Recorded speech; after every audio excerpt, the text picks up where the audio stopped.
सोनिया गांधी बनी रहेंगी कांग्रेस की अंतरिम अध्यक्ष। कांग्रेस वर्किंग कमेटी की बैठक में लिया गया फैसला। कई नेताओं ने की थी सोनिया गांधी से अपील।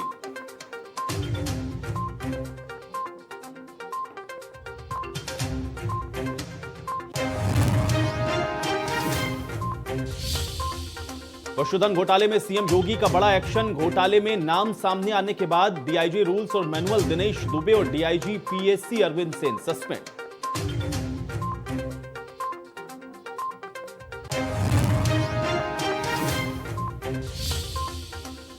लखनऊ में गाय को बचाने में कार हुई अनियंत्रित। हादसे में एक युवती समेत 3 की मौत। आक्रोशित ग्रामीणों ने पुलिस पर किया पथराव।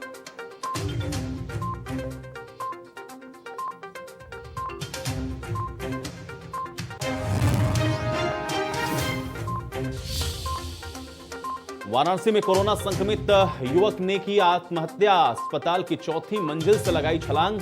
घर वालों ने अस्पताल पर लगाया लापरवाही बरतने का आरोप।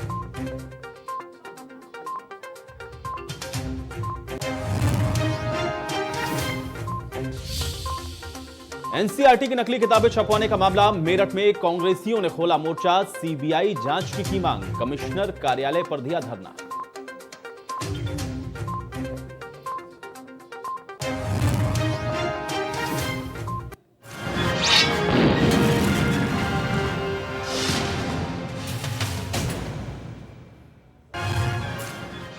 नमस्कार, आप देख रहे हैं प्रदेश का सबसे भरोसेमंद news channel India news Uttar Pradesh Uttarakhand और मैं हूं आपके साथ आयुष चित्रांश।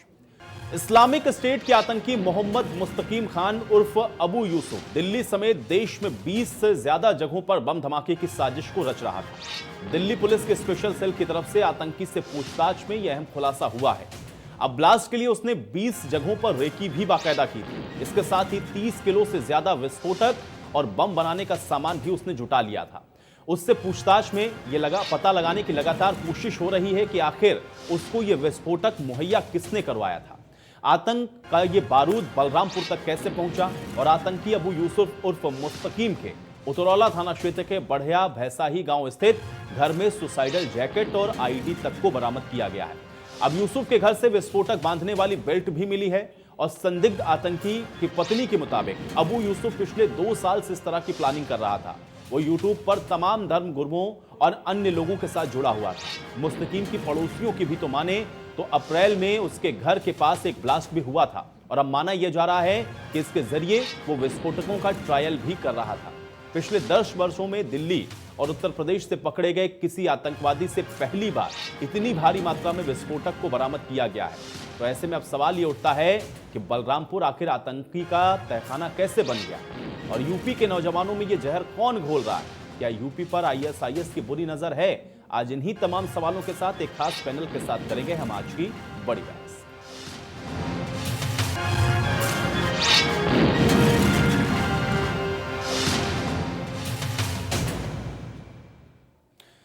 तो आईएसआईएस और पाकिस्तान के आतंकवादी समूहों की नई साजिश ने भारतीय सुरक्षा एजेंसियों की चुनौती को बढ़ा दिया है। अब सुरक्षा बल और सुरक्षा एजेंसियों की चुस्ती से भारत में हमले नहीं कर पाने की वजह से बेचैन आईएसआई और आतंकवादी समूह ने खूनी खेल का नया प्लान तैयार किया है। इस रिपोर्ट में देखिए।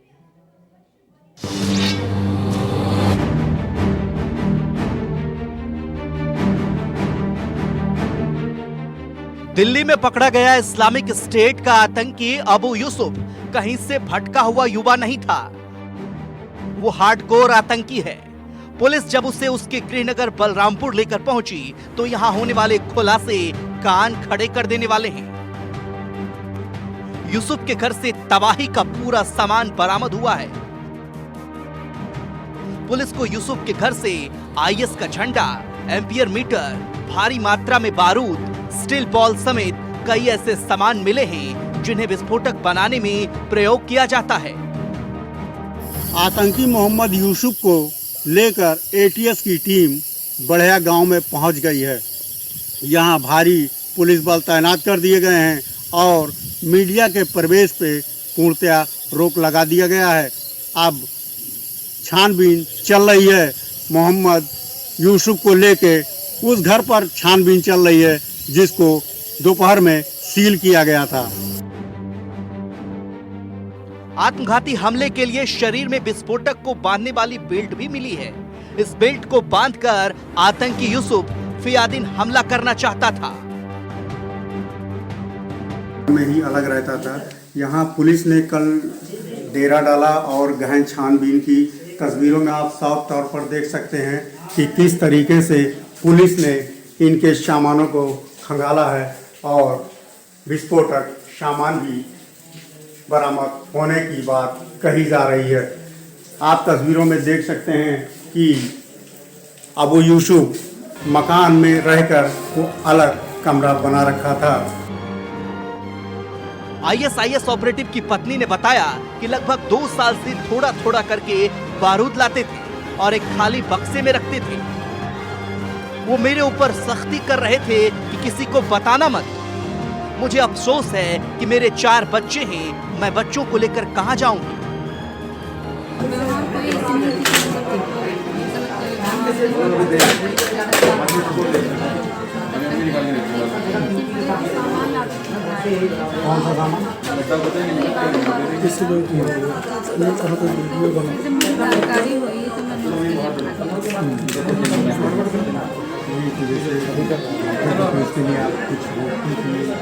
हाँ बिल्कुल रोकती थी, इसलिए कि मेरे पास पैसे की बहुत किल्लत थी और मैं उनको मना करती थी कि मैं इधर वहाँ पैसा कहीं से बात नहीं मैं आप ले जाकर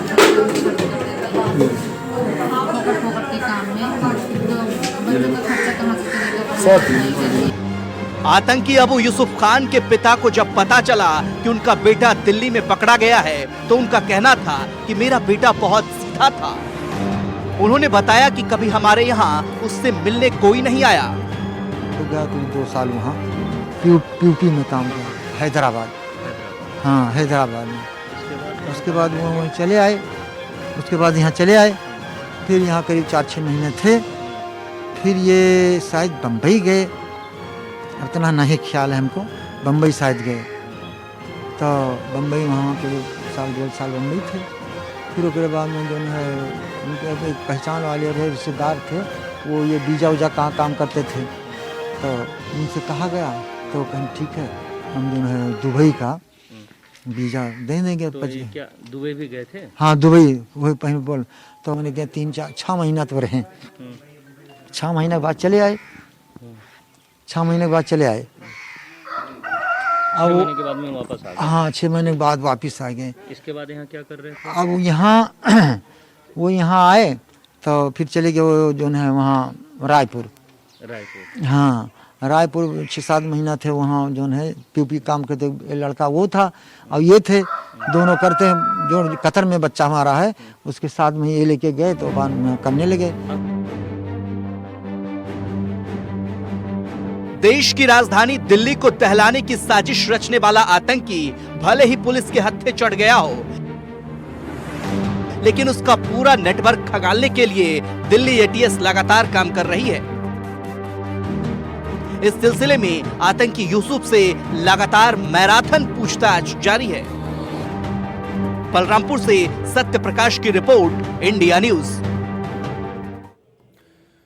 तो दिल्ली से गिरफ्तार हुए आतंकी का बलरामपुर का जो कनेक्शन है वो क्या कुछ था, ये आपने देखा और आपने ये भी देखा कि जो आतंक का पूरा मास्टर प्लान था वो किस तरीके से बनाया गया। और ये भी अपने आप में बहुत गौर करने वाली बात है कि पहली बार ऐसा हुआ है कि इतनी भारी मात्रा में जो विस्फोटक सामग्री है वो यहां से बरामद की गई है। इसके साथ ही बहुत सारे अहम सवाल खड़े होते हैं कि आखिर ये जो कनेक्शन है इसको कैसे देखा जाए, कैसे ये जो नौजवान हैं इनको कौन ट्रेंड कर रहा है और कौन इनके दिमाग के अंदर जो ये जहर है वो घोल रहा है, ये भी अपने आप में बहुत महत्वपूर्ण सवाल है। और साथ ही साथ सवाल ये भी है कि आखिर अब इसका तोड़ क्या है। आज इसी पर चर्चा करेंगे। कुछ मेहमान मेरे साथ जुड़ चुके हैं, उनका परिचय मैं सबसे पहले आपके साथ करवा देता हूं। हमारे साथ एससी द्विवेदी जी जुड़े हुए हैं, पूर्व आईपीएस अधिकारी हैं। एससी द्विवेदी जी, बहुत स्वागत है आपका इस चर्चा में। इसके अलावा ओपी सिंह जी हमारे साथ जुड़े हुए हैं, प्रवक्ता हैं भारतीय जनता पार्टी के। ओपी सिंह जी, आपका भी इस चर्चा में बहुत स्वागत है। और चंद्रमोहन शर्मा जी हमारे साथ जुड़ चुके हैं, नेता हैं कांग्रेस पार्टी के। चंद्रमोहन शर्मा जी, आपका भी बहुत स्वागत है।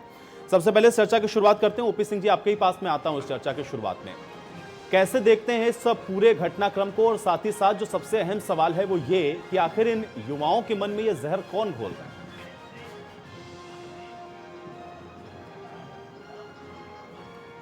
आयुष जी, यह एक आतंकवादी है और यह आतंकवाद एक ग्लोबल समस्या है। कश्मीर से धारा 370 और 35 से हटने के बाद पाकिस्तान जिस प्रकार से बौखलाया, उसके बाद उसने आतंकवादी गतिविधियों को उन्होंने जारी रखा। इसके बाद राम मंदिर अयोध्या में बनने के बाद वहां पर आईएसआई और वहां की सरकार एकदम से बौखला गई और उन्होंने जिस प्रकार से आतंकवादियों को बराबर ट्रेनिंग आईएसआई के माध्यम से दे करके भारत में भेजने के लिए, और जो उनकी गंदी नीयत है भारत को परेशान करने की। लेकिन सौभाग्य की बात यह है कि आज देश का नेतृत्व मोदी जी जैसे दृढ़ संकल्प प्रधानमंत्री जी कर रहे हैं, जिन्होंने खुली चुनौती दी है कि अगर भारत पर आतंकवादी हमला होगा या पाकिस्तान अपने उससे बाज नहीं आएगा तो हम सर्जिकल स्ट्राइक और एयर स्ट्राइक जैसे मुंहतोड़ जवाब देंगे। पिछले कुछ दिनों से आप देख रहे हैं आयुष जी कि जिस प्रकार से भारत और पाकिस्तान की सीमा पर आतंकवादियों को चुन चुन के हमारी सेना और सुरक्षा कर्मी मार रहे हैं। दूसरे खुफिया तंत्र इतना मजबूत है, खुफिया तंत्र के मजबूत होने के कारण ही मुस्तकीम उर्फ अबू यूसुफ पकड़ा गया, जो चाहता था कि दिल्ली और उत्तर प्रदेश में हम विस्फोट करें। अब इस बात को एसटीएफ और पुलिस इस बात को लिए तलाश रही है कि उसको फंडिंग करने वाला कौन है, उसको बारूद देने वाला कौन है, उसको संरक्षण देने वाला कौन है और कौन कौन लोग उसके साथ हैं। इन सारे बिल्कुल जो आपस के कनेक्शन है ओपी सिंह जी, आपको ये नहीं लगता कि ये बहुत ज्यादा परेशान कर देने वाली और एक हम ये कह सकते हैं कि बहुत ज्यादा चुनौतीपूर्ण स्थिति भी है, क्योंकि जो खुलासे हो रहे हैं इस गिरफ्तारी के बाद, जिस तरीके से हम लोग तस्वीरें देख पा रहे हैं, हमारे सहयोगी वहां पर पहुंचे, उन्होंने भी जो जानकारी वहां से दी या फिर वो जो तमाम विजुअल्स हम लोग देख रहे हैं, छर्रों का मिलना, एक ऐसे एक्सप्लोसिव जैकेट का मिलना जिसको फिदाइन हमले में इस्तेमाल किया जाता है, उसकी पत्नी का बयान जिसमें वो ये कह रही है कि 2 साल से उसका पति इसी तरीके से विस्फोटक यहां पर ला रहा था। तो ये सब कैसे हो जा रहा है? ये तो अच्छी बात है कि खुफिया एजेंसियां सतर्क हैं, इतना बड़ा खुलासा हो गया, लेकिन ये 2 साल से कैसे हो रहा था, ये भी एक बहुत बड़ा प्रश्न है। ओपी सिंह जी देखिए आयुष जी, उसका यूसुफ का कोई पिछला आतंकवादी रिकॉर्ड तो था नहीं। ये तो सौभाग्य है इस देश का और खुफिया तंत्र का कि खुफिया तंत्र ने वक्त रहते उसको पकड़ लिया और वो उसके सारे विस्फोटक बरामद हो गए। अब उसके सारे कनेक्शनों का पता लगाया जा रहा है, लेकिन इसके पहले कोई उसका रिकॉर्ड नहीं था। वो तो एक दुकान चलाता था। ये जो गांव में शहरों में साजो सामान का दुकान होता है, वो लखनऊ से सामान लाता था, उसका कोई रिकॉर्ड नहीं था। लेकिन बाद में जब वो खाड़ी देशों में गया, लौटा और प्रशिक्षण प्राप्त किया और इसके बाद उसने जो है वो आतंकवादी गतिविधि में लिप्त हुआ पिछले 1 साल से 1.5 साल से। लेकिन यह हमारे खुफिया तंत्र और पुलिस, ये दोनों की जो है मजबूती है, जिससे देश के अंदर किसी प्रकार की घटना को अंजाम देने के पहले वो गिरफ्तार कर लिया गया। चलिए चंद्रमोहन शर्मा जी, आप कैसे देखते हैं? एक तो पूरा घटनाक्रम आपके संज्ञान में भी है, जो जानकारी हम लोग भी आप तक पहुंचा रहे हैं वो भी आप लोग देख रहे हैं, समझ रहे हैं, लेकिन सवाल सबसे अहम ये है कि जो आतंक का तहखाना है वो बलरामपुर आखिर कैसे बन गया, और दूसरा महत्वपूर्ण सवाल इसके साथ ये भी है कि आखिर युवाओं को इस तरीके से भ्रमित करने वाला कौन है? देखिए, आतंकवाद और किसी भी आतंकवादी का कोई मजहब नहीं होता और उसके लिए किसी भी तरह की कोई मतलब गुंजाइश की क्षमा नहीं होनी चाहिए। और मैं बधाई देता हूँ दिल्ली पुलिस का युग को, जिन्होंने पूरी दिल्ली पुलिस टीम को, जिन्होंने इतने बड़े आतंकवादी को जो कहीं एक घटना करने का अंजाम देता और न जाने कितने व्यक्तियों की उसमें जाने जाती, तो इसके लिए दिल्ली पुलिस को मैं बिल्कुल बधाई का पात्र मानता हूँ और बधाई देता हूँ। और बलरामपुर के अंदर अगर इतना बड़ा हथियार जखीरा आ रहा है तो कहीं ना कहीं प्रशासन को उसके ऊपर एक्टिव होकर बहुत कड़ाई के साथ उसके ऊपर हर चीज की तहकीकात करनी चाहिए, क्योंकि जिस हिसाब से उस आतंकवादी की पत्नी के मैंने भी स्टेटमेंट पढ़े हैं, जिसमें वो लगातार बता रही है कि पिछले 2 साल से अस्ता इकट्ठा करता रहा और मानवीय यातनाएं अपनी पत्नी को दे रहा था कि अगर वो कुछ कहना भी चाहे तो कहीं ना कहीं इसके तार और कहीं ना कहीं बलरामपुर से कहीं जुड़ते हैं, जिसकी तहकीकात सरकार को और एडमिनिस्ट्रेशन को बहुत स्ट्रिक्टली करनी चाहिए और निष्पक्ष होकर करनी चाहिए, क्योंकि सूबे को अगर इतना बड़ा खतरा दिख रहा है और इतना बड़ा एक एजेंडा चल रहा है तो ये बहुत सोचने की बात है। इसके लिए मुख्यमंत्री जी को पूरे प्रशासन को अलर्ट होना चाहिए। लेकिन चंद्रमोहन जी, निष्पक्ष जो बात आपने कही, भाई आपने एक बात तो पहले भी कहा कि आतंक का तो कोई धर्म नहीं होता है, तो फिर इसमें निष्पक्ष जांच तो निष्पक्ष ही होगी, 100% होगी, क्योंकि इसके अंदर जो संलिप्तता है वो आगे आना और सामने आना जरूरी है। लेकिन निष्पक्ष जांच के मायने क्या है, ये भी समझाइए चंद्रमोहन जी। निष्पक्ष जांच के मायने ये है जिस हिसाब से उसकी फैमिली और उसके फादर्स ने जो बात रखी है और जिस चीज के अंदर वो आतंकवादी यूसुफ इन्वॉल्व हुआ है, तो उसकी सब कड़ियों को जोड़ के कठिनाई उसके साथ बिल्कुल कठोर तरह के साथ उसकी कार्रवाई होनी चाहिए। तो निष्पक्ष जांच का मतलब ये है, उसको उस विषय का किसी दूसरी तरह से जोड़ने का वक्तव्य नहीं है। लेकिन हाँ, इसमें इतने 2 साल तक अगर इतनी बड़ी एक्टिविटी हो रही थी तो कहीं ना कहीं उसका प्रधान, कोई उसका जो एरिया का विधायक, निगम पार्षद इतनी बड़ी गतिविधियों में इतना असला आ रहा था, तो किसी ना किसी तरह से कई इग्नोरेंस रही है। इतना बड़ा अगर करने के बाद यूपी पुलिस से वो चीज दिल्ली पुलिस आके टेक ओवर करके उसको पकड़ रही है, तो वो जांच का विषय, उसको उस पर संदेह बनता है। जी जी, ठीक है। एमसी द्विवेदी जी हमारे साथ मौजूद हैं, पूर्व आईपीएस अधिकारी हैं। एमसी द्विवेदी जी, देखिए ये तो एक बहुत चिंताजनक विषय हो गया। एक तो बलरामपुर के साथ जो तार जोड़े और जिस तरीके से वहां पर पूरा जखीरा हम कह सकते हैं कि बरामद हुआ, ये सवाल तो इस पर भी खड़े करता है कि 2 साल से जो कि उसकी पत्नी स्टेटमेंट दे रही, ये कैसे होता रहा, इसमें कहां पर चूक हुई है। ये तो अच्छा है कि खुफिया तंत्र अलर्ट था, ये बड़ा खुलासा हो गया। और दूसरा ये है कि बार बार हम लोग देखते हैं जब भी इस तरीके की घटनाएं होती हैं, उसमें जो ये युवा शामिल होते हैं उनका ब्रेन वॉश होता है, उनके घर से पता नहीं किस तरीके का साहित्य और क्या क्या चीजें बरामद होती हैं। ये सब कैसे हो जाता है, इसको कैसे देख पा रहे हैं और ये जहर कौन घोल रहा है, यही सवाल मेरा आपसे भी है।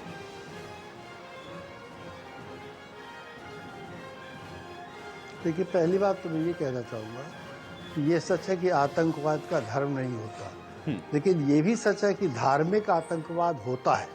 और इस सत्य को हमें एक्सेप्ट करना चाहिए, इसको डिनायल से कोई लाभ नहीं है। ये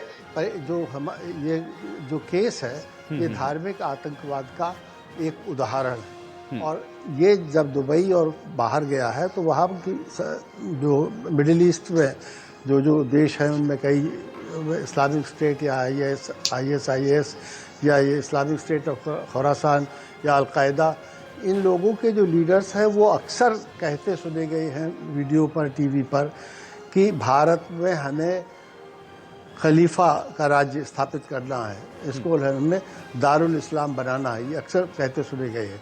तो ये उस प्लानिंग का परिणाम है। ये व्यक्ति गया, इसको किसी ने कांटेक्ट किया होगा यहाँ पर पहले इंडिया में जी, और तभी ये दुबई गया होगा, वहाँ पर इसको ट्रेनिंग और सिखाया जो भी गया हो, और दूसरे देशों में जहाँ भी गया है तो वो सिखाया गया होगा। उसके बाद आया और उसने 2 साल से ये कर रहा था।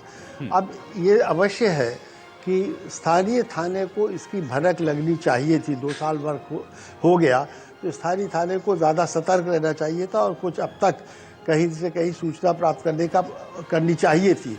वो उतनी फेलियर है।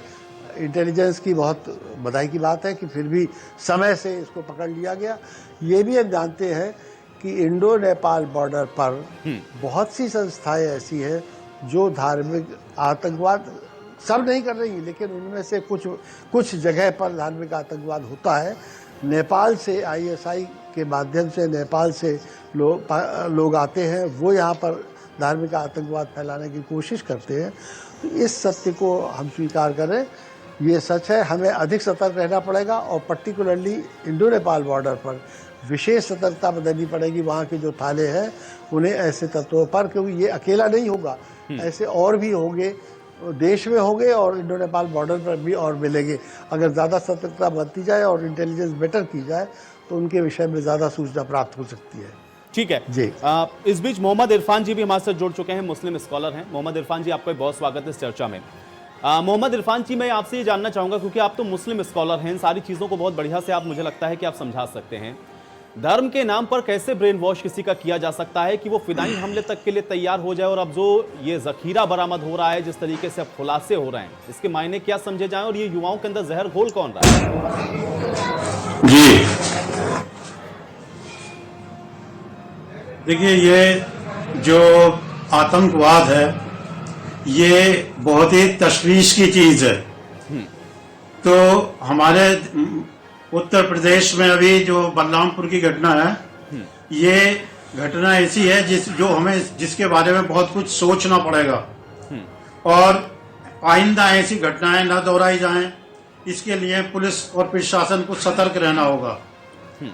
आतंकवाद का कोई मजहब नहीं होता।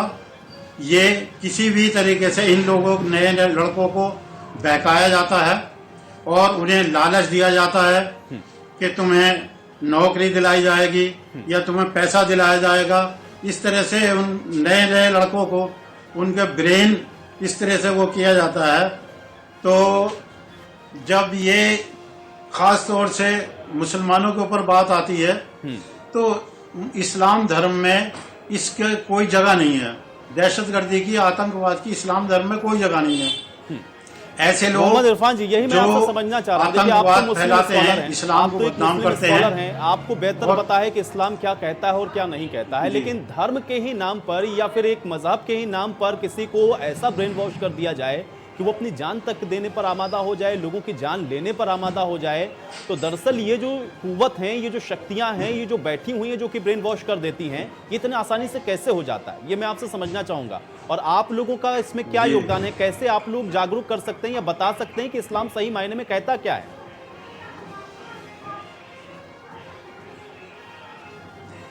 देखिए, इस्लाम में आतंकवाद या दहशतगर्दी की कोई गुंजाइश नहीं है।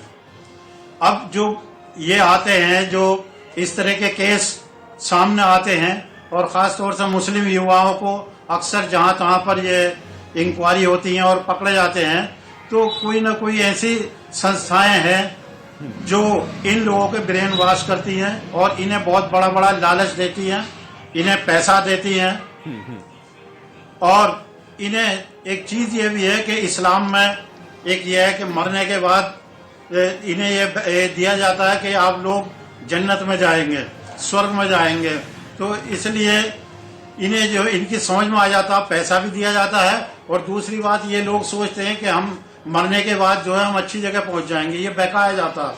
तो इस तरह की जो युवा हैं, मैं अपनी तरफ से कहना चाहता हूं कि इस तरह से हमें जो है किसी के बहकाए में नहीं आना चाहिए, बहुत सोच समझ कर कदम उठाना है। हम हिंदुस्तान के नागरिक हैं। हमें हदीस शरीफ में ये भी आया है कि जिस मुल्क में आप रहते हैं उस मुल्क के जो कानून है उनकी इज्जत करें, उन्हें आप मानेंगे, उन्हें माने। लेकिन मोहम्मद इरफान जी, इस बात से आप कितना इत्तेफाक रखते हैं? आपने ये तो कहा कि आतंक का कोई मजहब नहीं होता है, ये बात बिल्कुल सही है कि आतंक का कोई मजहब होना नहीं चाहिए। लेकिन इस बात को आप कितना मानेंगे, कितना इत्तेफाक रखेंगे कि मजहब के नाम पर आतंकवाद होता जरूर है?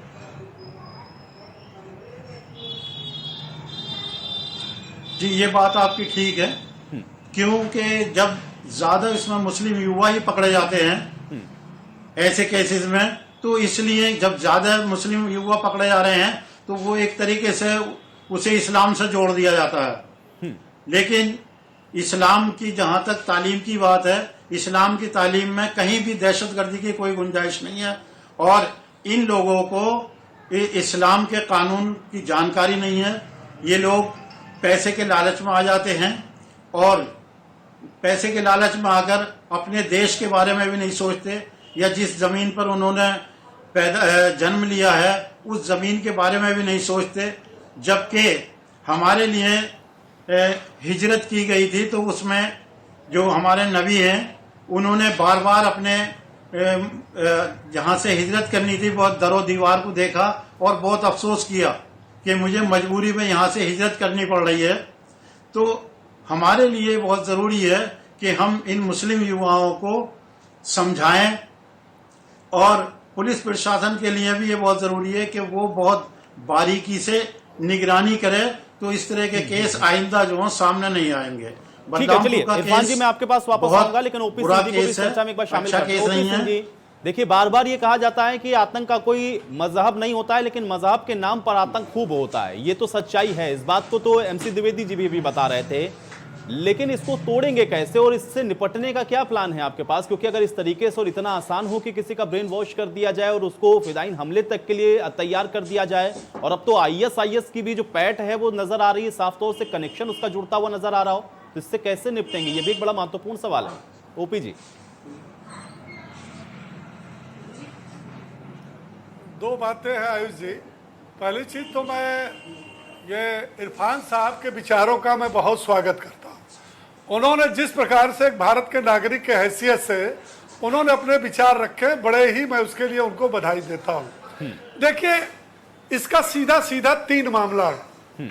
नंबर 1, ये जो युवक है, जो हमारे देश के युवक हैं, जो एक मजहब के युवक हैं, उनका कट्टरपंथियों द्वारा ब्रेन वॉश किया जाता है और उनको जो विदेशों से, पाकिस्तान से या दूसरे जो आतंकवादी देश हैं, वहाँ के जो आतंकवादी सरगना और आतंकवादी संगठन है, जिस पर अभी पाकिस्तान में ये FTF अंतर्राष्ट्रीय संगठन ने रोक लगाने की बात कही है, जिसके दबाव में पाकिस्तान ने अब जाकर के बताया है कि हमारे देश में 18 इस तरह से आतंकवादी और ये संगठन है। तो ये कहीं न कहीं उनको भड़काया जाता है। दूसरा, उनको धर्म के नाम पर भड़काया जाता है कि साहब ये देखो कि भारत में मुसलमानों की स्थिति अच्छी नहीं है, जबकि पूरे विश्व में जितनी अच्छी स्थिति मुसलमानों की भारत में है उतनी कहीं नहीं है। दूसरी बात, कश्मीर को लेकर के कट्टरपंथियों द्वारा और खास तौर से पाकिस्तान ने यह भ्रम फैलाया जो बेनकाब हो चुका है पूरे विश्व में, अंतरराष्ट्रीय जगत पर, कि ये कश्मीर साहब स्वतंत्र था, इसको भारत ने जबरदस्ती कब्जा कर लिया और 370 और 35 से लगा दिया। ये देखिए साहब, बाबरी मस्जिद गिरी और सुप्रीम कोर्ट ने फैसला किया, राम मंदिर बन गया, तरह तरह के। जबकि इन बातों से भारत के मुसलमानों का कोई लेना देना नहीं है। वो भारत के साथ है, सुप्रीम कोर्ट के साथ है, संविधान के साथ है, सरकार के साथ है, व्यवस्था के साथ है, लेकिन ये भड़काने का काम करते हैं। इसका 2 उपाय है। देखिए, निपटना भी तो इसी से आपको है ना, क्योंकि जब आप 135 करोड़ की बात करते हैं तो 135 करोड़ के अंदर सभी धर्म, मजहब, जाति, पंथ, संप्रदाय सब आ जाता है। तो फिर जो युवा भटक जा रहे हैं उनको सही रास्ते पे लाना और इतना आसान किसी और के लिए कैसे हो जाता है कि धर्म के नाम पे, मजहब के नाम पर उसका ब्रेन वॉश कर दें? भाई, इससे निपटने का कोई मैकेनिज्म तो आप लोगों के पास होना चाहिए ना, और नहीं है तो उसको डेवलप कर लेना चाहिए अब तक। तो बिल्कुल है, बिल्कुल है। देखिए, नंबर 1 मैं 2 बताता हूं, इसका 2 ही उपाय है। नंबर 1, जिस प्रकार से जम्मू कश्मीर को हमने भारत की मुख्य धारा से जोड़ा और उसकी जो विसंगतियां थी समाप्त हुई, और आज जिस तेजी से जम्मू विकास कर रहा, कश्मीर विकास कर रहा है, जिस तरह से वहां के लोग आम धारा से जुड़े, जिस प्रकार से शिक्षा, नौकरी, उद्योग, व्यापार सब में सरकार का जो सहयोग है वो कर रहे हैं, इससे बहुत से आतंकवादी सरेंडर किए हैं और वो मुख्य धारा में वापस आए। नंबर 1। नंबर 2, भारत देश इन आतंकवादियों से सुधारने, सुविधा देने, मुख्य धारा में जोड़ने के साथ साथ इनसे बहुत सख्ती से निपटने को तैयार है। भारत देश में पहली ये सरकार है जिसने सेना और सुरक्षा कर्मियों के हाथ खोल दिया है और कहा है कि जहां जैसी स्थिति हो, सेना और हमारे सुरक्षा कर्मी किसी का मुंह न देखें, वह स्वतंत्र है एक्शन लेने के लिए। जबकि कुछ साल पहले इनके हाथ बंधे थे, कहीं मानवाधिकार से बंधे थे, कहीं सरकारों के तरह तरह के आदेश से बंधे थे, और आतंकवादियों ने जब इस देश के ऊपर हमला किया, अगर तत्काल उसका मुंह तोड़ जवाब दिया गया होता तो आतंकवाद की जड़ें अब जाकर के समाप्त करने की स्थिति न पड़ती। मैं इशारे के साथ कह रहा हूं, आप इसको आयुष जी अच्छी तरह से समझ चुके हो। तो दोनों चीजें हैं, मुख्य धारा से हम जोड़ेंगे। नहीं, ओपी सिंह जी, आतंकवाद का मुंह तोड़ जवाब भारत ने कब नहीं दिया?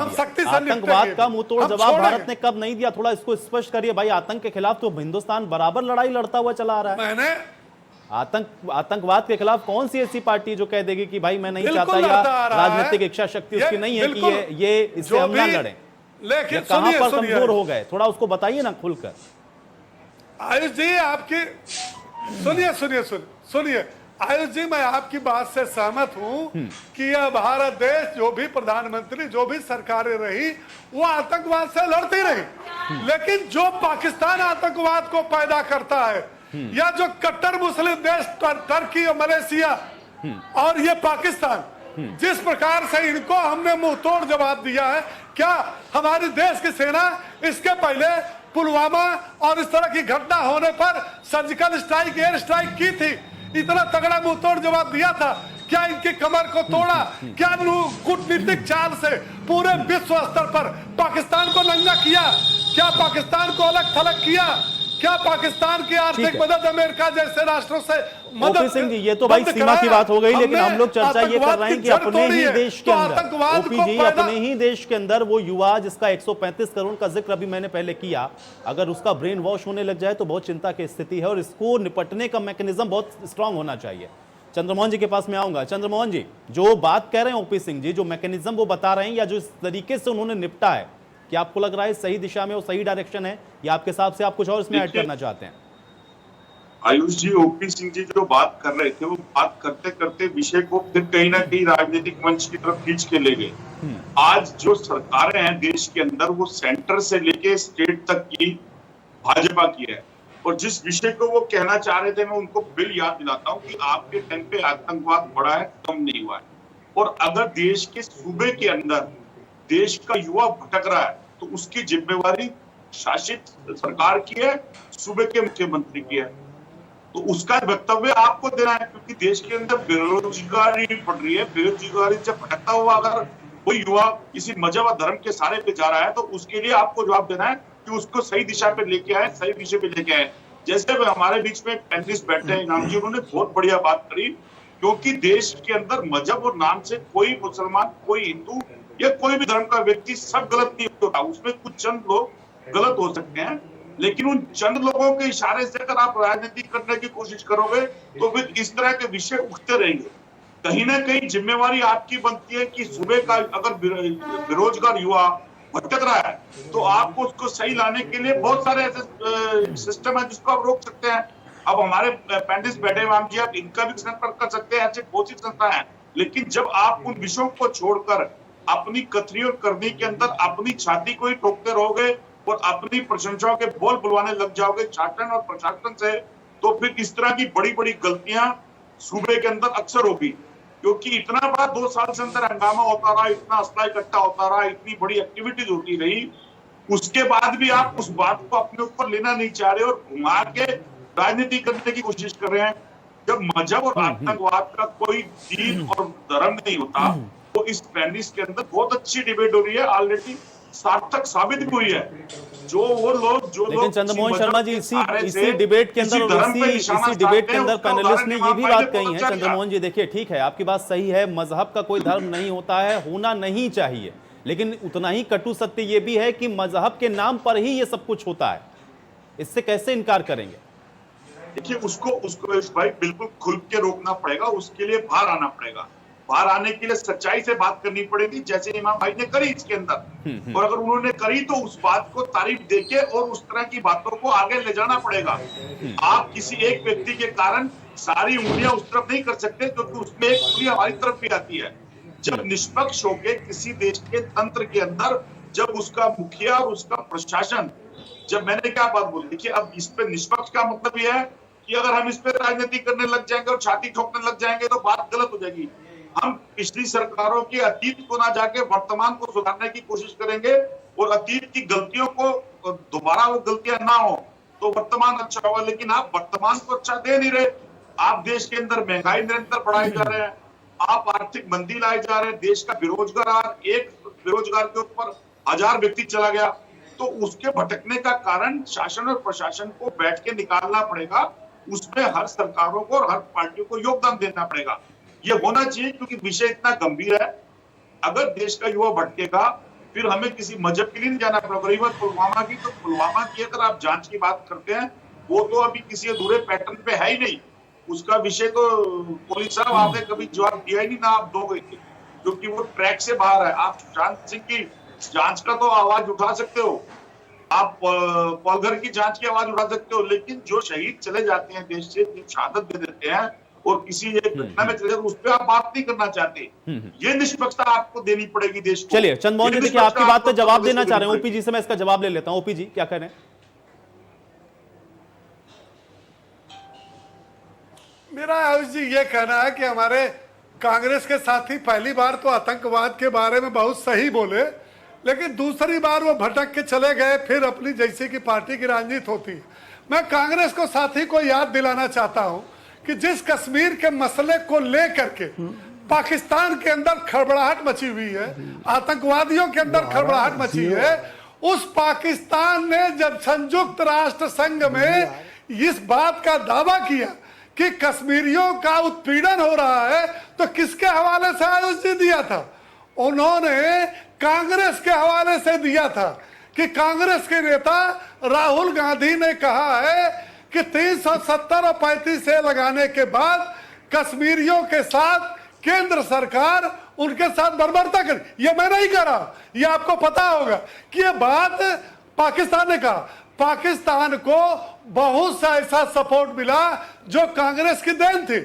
अभी आप देखिए 2014 में 44 थे, 2019 में 52 गए। क्यों गए? कभी पलट के सोचा? इन्होंने जो 2019 के लोकसभा चुनाव का जो इन्होंने अपना शपथ पत्र, अपना संविधान दिया है, उसमें दो चीजों को लेकर किरकिरी हुई। नंबर एक, आतंकवादियों के खिलाफ काम करने वाले सेना और उनका हाथ बांधना। नंबर दो, आतंकवादी और इस तरह के लोगों के खिलाफ कानूनी कार्रवाई में शिथिलता बरतना। आयुष जी आपको पता होगा, इन दो बातों को लेकर के कांग्रेस की किरकिरी हुई। कांग्रेस के साथी आपको मालूम होना चाहिए कि ये मोदी जी वही मोदी जी हैं। चलिए ओपी जी देखिए, ऐसे विषय पर राजनीति करने से कोई हासिल तो नहीं होगा। ओपी जी देखिए, ऐसे विषय पर कोई आरोप प्रत्यारोप से या राजनीति से कोई हासिल नहीं होगा। जो विषय है वो यही है कि भाई प्रदेश का युवा या देश का युवा भटकेगा, उसको आपको कैसे पटरी पर लाना है, ये सवाल रहना चाहिए। आप उन पर आक्षेप लगाएंगे, वो चार बातें आपको कुछ कहेंगे, उससे कुछ हासिल नहीं होगा। बहरहाल आपने जो बात कही है, मैं चंद्रमोहन जी से बहुत शॉर्ट में उसका जवाब ले लेता हूं। चंद्रमोहन जी देखिए, अभी आपने चर्चा में ही कहा ये कि देखिए सारी पार्टियों को एक फोरम पर आना होगा और आतंकवाद जैसे विषय पर तो कम से कम बिल्कुल भी राजनीति नहीं होनी चाहिए। लेकिन दुखद पहलू देखिए कि आप एक बात कह रहे हैं, चार बात वो कहेंगे। ऐसे कैसे एक फोरम पर आएंगे और ऐसे कैसे निपटेंगे और युवाओं को कैसे रास्ते पर ला पाएंगे? आयुष भाई, उसके लिए इस तरह से आया जाएगा। आज हम आपके पैनल के अंदर बैठे, आपके चैनल के अंदर बैठे, 4 व्यक्ति आपके पैनल पे बैठे हैं, आप संचालन कर रहे हैं। उस संचालन को सही दिशा पे ले जाने का काम आपका है। अगर कोई व्यक्ति गलत जाएगा, फौरन उसको सिद्धि करके चैनल पे लेके आएंगे। ठीक उसी तरह से उत्तर प्रदेश के सूबे के मुख्यमंत्री और भाजपा का भी यही व्यक्तित्व, यही चाल चरित्र दिखाना चाहिए। उसको किसी भी व्यक्ति, किसी भी जात या मजहब धर्म की तरफ ना जाकर उसको उत्तर प्रदेश का नागरिक, उसको हिंदुस्तान का नागरिक मानते हुए सबको संगठित करके देश के अंदर जो युवा आज जिस कारण से भटक रहा है, उस कारण को पता लगाना पड़ेगा। ये नहीं कि ये युवा किसी और मजहब का है तो मेरा नहीं है, ये किसी और मजहब का है तो वो मेरा है। इस तरह की चाल चरित्र और चेहरा भाजपा के अंदर निरंतर विस्तारित होकर बढ़ता है। देश में अगर मंदिर बना तो वो हिंदुस्तान का बना, देश में अगर धारा 370 हटी तो वो हिंदुस्तान की हटी, देश में अगर 3 तलाक पे कोई निर्णय हुआ तो हिंदुस्तान का हुआ। उस पे किसी एक सरकार या किसी एक व्यक्ति की मनोती नहीं है, वो हिंदुस्तान। जब कोई सरकारें डिसीजन कर देती हैं, वो इतिहास के अंदर सरकारों का होता हुआ देश की धरोहर बन जाती है। ये मेरे मित्र को समझना चाहिए और भूल जाना चाहिए अंधभक्ति की पट्टी। चलिए ठीक है, मुझे लगता है कि यहां से भी समझे और बाहर तक भी जाकर के लोगों को समझाते रहें। बहरहाल ठीक है, आज चर्चा के विषय पर ही लौटते हैं। एससी द्विवेदी जी, देखिए ये जो चर्चा के बीच में बातें हो रही, राजनीति तो होती है, इसमें तो कोई इनकार नहीं कर सकता है, लेकिन जिस मैकेनिज्म का हम लोग चर्चा स्टार्टिंग से कर रहे हैं, क्या आपको लग रहा है, क्योंकि जो कारण अभी इस चर्चा में निकल करके सामने आए हैं, क्या एग्जैक्टली यही कारण आप मानते हैं कि आसान है कि इन युवाओं का ब्रेन वॉश कर लिया जाता है? क्योंकि आपके सामने भी बहुत सारे ऐसे एग्जाम्पल्स रहे होंगे, आप इस व्यवस्था के अंदर भी रहे हैं। क्या यही एक कारण मानते हैं इसके पीछे कि इतना आसान है युवाओं को उनका ब्रेन वॉश कर देना, या इसके पीछे कोई और कारण भी आपको नजर आए? अपने अनुभव के आधार पर बताएं। देखिए, 3 मुख्य कारण हैं जो युवा इस तरह से ब्रेन वॉश हो रहे हैं। पहला तो कारण है कि जो फंड्स हैं कैसे आते हैं हमारे देश में, उस पर कंट्रोल हमारा बहुत लूज रहा है। मतलब पिछले 70 साल में कहूँगा, बहुत लूज कंट्रोल रहा है। हमने चेक नहीं किया कि कितने फंड्स धार्मिक संस्थाओं को, चाहे हिंदुओं की हो, चाहे मुस्लिम की हो, चाहे क्रिश्चियंस की हो, कहाँ से और कितने आ रहे हैं और उन फंड्स का क्या उपयोग हो रहा है। तो पहली चीज़ तो ये है कि शासन को इस पर कंट्रोल लगाना होगा कि फंड्स कितने आए और उसका उपयोग किस हेतु किया जा रहा है, पहली चीज़। और इस बिना अगर फंडिंग रुक जाए तो बहुत कुछ आतंकवादी गतिविधियाँ ये सब रुक जाएगी काफ़ी। दूसरी चीज़ ये है कि हमारे जितने धार्मिक इंस्टीट्यूशंस हैं, चाहे वो मठ हो हिंदुओं के, चाहे मदरसे हों और चाहे क्रिश्चियन के गिरजाघर हो, इनमें क्या आतंकवादी शिक्षा कहीं दी जा रही है, आतंकवाद को बढ़ावा दिया जा रहा है, इस पर नियंत्रण और नियमन होना चाहिए। और ये कहना कि साहब धार्मिक पर नहीं हो नियमन, मैं बिल्कुल इसके खिलाफ हूँ। हर धर्म के जितने मठ और मस्जिद और मदरसे हैं और गिरजाघर हैं, सब पर नियमन होना चाहिए और नियम कानून से काम होना चाहिए। और तीसरी बात यह है कि मुस्लिम समाज में एक लीडरशिप क्रिएट की जानी चाहिए डेलिबरेटली, मतलब सारी पार्टीज को मिलके, जो ऐसे लीडर्स को बहुत राइट थिंकर हैं, जैसे अभी हमारे मुस्लिम भाईजान बोल रहे थे, बहुत सही बोल रहे थे, जो राइट काइंड ऑफ थिंकर है वो सही रास्ता दिखाए इस युवा को और सही ढंग से उसे रास्ते पर ले जाए। और अगर गलत रास्ते पर जा रहा है तो पुलिस की या इंटेलिजेंस एजेंसीज की मदद करें। वो लीडरशिप मुस्लिम समाज में काफ़ी कम है। अब क्यों है, इसके बहुत से कारण हो सकते हैं, लेकिन उस लीडरशिप को क्रिएट करना मुस्लिम स्वयं, जितने देश राष्ट्रभक्त मुस्लिम हैं, उनकी भी जिम्मेदारी है और दूसरी पार्टियों की भी जिम्मेदारी, पॉलिटिकल पार्टीज़ की, उनमें लीडरशिप क्रिएट करें जो युवाओं को रास्ता दिखा सके और आवश्यकता पड़ने पर शासन की मदद भी कर सके। इसे मोहम्मद इरफान जी, देखिए, जब चर्चा की शुरुआत में आपने खुद इस बात को कहा और सबने अप्रिशिएट किया उस बात को कि आपने इतनी बेबाकी के साथ इस बात को स्वीकार किया, लेकिन आप तो चूंकि पढ़े लिखे हैं, स्कॉलर हैं, आपके पास सारी जानकारी है, आपको पता है कि सही क्या है गलत क्या है, इसलिए आप इस बात को इतनी आसानी से आप कह पा रहे हैं। लेकिन आपको नहीं लगता, क्योंकि जिस बात की ओर द्विवेदी जी अभी इशारा कर रहे थे, एक तो लीडरशिप और दूसरा आप लोगों का कंट्रीब्यूशन होना चाहिए कम से कम, और ये वक्त आ गया है कि क्योंकि अब आज देखिए सोशल मीडिया का दौर है, इतना सारा मटेरियल आपको मिलेगा या इतना इजी टू एक्सेस है कि कोई भी बैठकर कहीं भी किसी को कोई कुछ मटेरियल प्रोवाइड करा दे, उसका ब्रेन वॉश कर दे। आप लोगों को नहीं लगता कि कम से कम कुछ ऐसा लीडरशिप या आप लोगों की तरफ से कुछ ऐसे स्टेप्स होने चाहिए या आप लोग कुछ ऐसा करें ताकि जो सही मैसेज है मुस्लिम समाज की तरफ से आप लोग कन्वे कर पाएं और जो आप लोगों के ऊपर आक्षेप लग जाते हैं कुछ गलत लोगों की वजह से, उससे भी आप लोग बच सकें? कुछ कंट्रीब्यूशन आप लोग का होना चाहिए। जी जी जी देखिए, जहाँ तक धर्मों की बात है या मजहब की बात है, वो कोई भी मजहब जो है वो गलत शिक्षा नहीं देगा।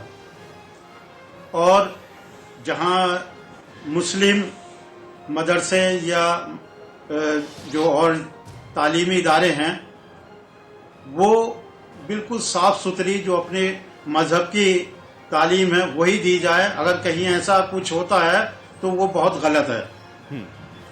देखिए, जितनी पॉलिटिकल पार्टीज हैं वो आपस में लड़ती रहेंगी। कांग्रेस वाले बीजेपी वालों को कहेंगे, बीजेपी वाले कांग्रेस वालों को कहेंगे। इसी तरह से अगर हम जो नागरिक हैं वो भी एक दूसरे धर्म को बुरा कहेंगे तो गलत है। हम जितने भी नागरिक हैं, हमें अपने हिंदुस्तान की, जिस जमीन पर हम पैदा हुए हैं, उसकी हमें इज्जत करनी है। दूसरे मजहबों की भी हमें इज्जत करनी है। किसी के मजहब को हम बुरा नहीं कह सकते।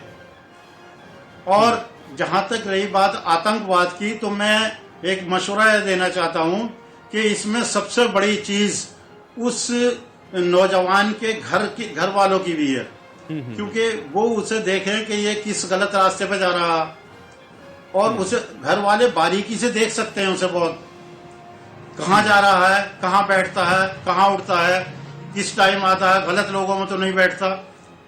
और ये जितने भी इस तरह के बहकावे में आते हैं लोग, वो सब ऐसे लोग होते हैं जो वो लालच में आ जाते हैं और अपनी जान देने और दूसरे की जान लेने के लिए तैयार हो जाते हैं। नहीं, लेकिन मोहम्मद ये इरफान जी, क्या आपको इस्लाम लगता से है कि बिल्कुल ये जो हटकर ब्रेन है। वॉश करने वाले लोग हैं या ये वो इस लोग तरह की जो कि बात- इतनी आसानी से इन युवाओं का ब्रेन वॉश कर देते हैं, कहीं ना कहीं वो लोग बहुत ज्यादा स्ट्रांग हैं और इस वजह से भी इतना आसान नहीं हो पा रहा? क्योंकि आप लोग, ऐसा नहीं है कि आप लोगों की तरीके से या मुस्लिम स्कॉलर या उनकी संख्या कम है या पढ़े लिखे मुसलमान जिनको पता है कि उनका मजहब एग्जैक्टली क्या कहता है, बहुत भारी संख्या में है, लेकिन फिर भी अगर ब्रेन वॉश हो जा रहा हो तो आपको नहीं लगता कि कंट्रीब्यूशन की कहीं कमी नजर आ रही है? सही मैसेज आप लोगों को जिस तरीके से बताना चाहिए धर्म के बारे में या क्या कहता है इस्लाम, ये सारी चीजें उन तक नहीं पहुंच पा रही, इसलिए इस गैप का जो फायदा है वो उठा ले जा रहे हैं ये असामाजिक तत्व जो कि इनका ब्रेन वॉश करते हैं?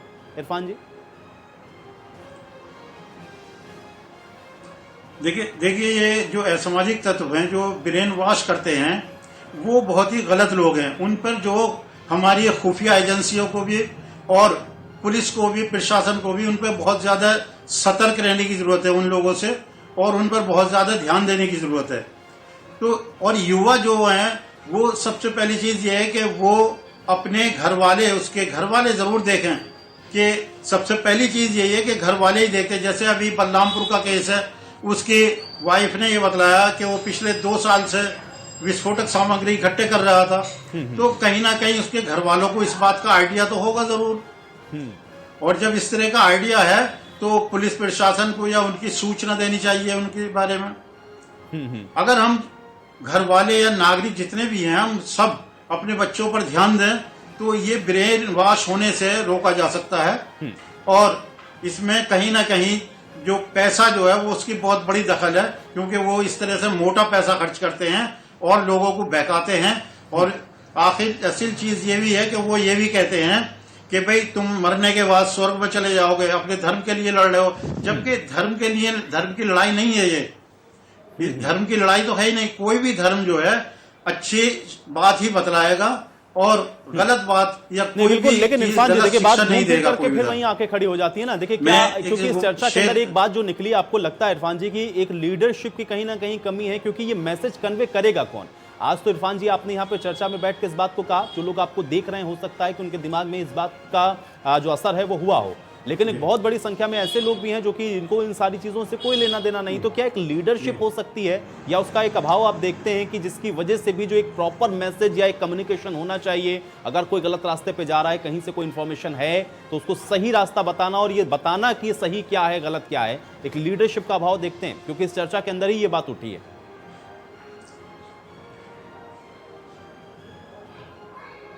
जी, इसमें जो इंस्टीट्यूशंस हैं उनमें मैं भी एजुकेशन से जुड़ा हुआ था, तो खास तौर से जो इंस्टीट्यूशंस हैं उनमें भी इस तरह की जो शिक्षा दी जानी चाहिए कि अपने देश के बारे में, राष्ट्रभक्ति के बारे में बच्चों को सिखाया जाए और आतंकवाद से क्या क्या नुकसान है, हमारे देश को नुकसान है, हमारा अपना नुकसान है, हम अपनी जिंदगी बर्बाद करते हैं उसमें पढ़ के। तो ये सारी चीजें जो हैं वो इन्हें रोकने की जरूरत है। इसमें समाज के जो जागरूक लोग हैं उनका भी जिम्मेदारी है। जिन इंस्टीट्यूशन से ऐसे युवा जुड़े हुए हैं उन इंस्टीट्यूशंस की भी जिम्मेदारी है, और सबसे पहली जिम्मेदारी उनके घर वालों की है कि वो अपने बच्चों को ऐसी चीजों से रोकें। ओपी जी, मजहब की जहां तक बात है, मैं समझता हूं कोई मजहब भी आतंकवाद या दहशतगर्दी की शिक्षा नहीं देगा। मैं एक शेर बतलाता हूं अभी इसी तरह, ये गुरुमुखी बाइबल वेद हो या कुरान, गुरुमुखी बाइबल वेद हो या कुरान, मानवता की शिक्षा देते धर्म सारे एक समान। तो कोई भी धर्म जो है वो गलत शिक्षा नहीं देगा। ये ब्रेन वॉश करने वाले लोग ही उन्हें युवाओं को दूसरे तरफ मोड़ देते हैं ऐसे लोगों से और उन्हें लालच दिया जाता है आप और लोग उस लालच में आकर के वो बहक लोगों जाते की हैं। है जो कम से कम सही रास्ता दिखाएं और ये बताएं कि एग्जैक्टली क्या सही है और क्या गलत है। इसमें आप लोग की जिम्मेदारी और जो भागीदारी दोनों सुनिश्चित होनी चाहिए, मुझे भी ऐसा लगता है। लेकिन ओपी सिंह जी, एक बड़ा महत्वपूर्ण सवाल जिस पर मैं फिर आऊंगा लौट करके, मुझे ये बताइए, क्योंकि देखिए ठीक है खुफिया एजेंसियों की तरफ से जो तमाम खुलासा है वो अब कर दिया गया और एक बड़ा हम ये कह सकते हैं कि जो कांड होना था उससे वो होने से बच गया। लेकिन ये बताइए कि 2 साल तक अगर इस तरीके से चलता रहा जो कि उसकी पत्नी कह रही है, तो फिर सवाल तो ये उठ रहा है ना कि ये 2 साल तक बलरामपुर में ये जखीरा कैसे आता रहा, कैसे इकट्ठा हो गया, ये भी सवाल है। और क्या पता अभी और इस तरीके के कितने और खुलासे हों आगे। तो ये लैग कहां पर हो रहा है ओपी जी?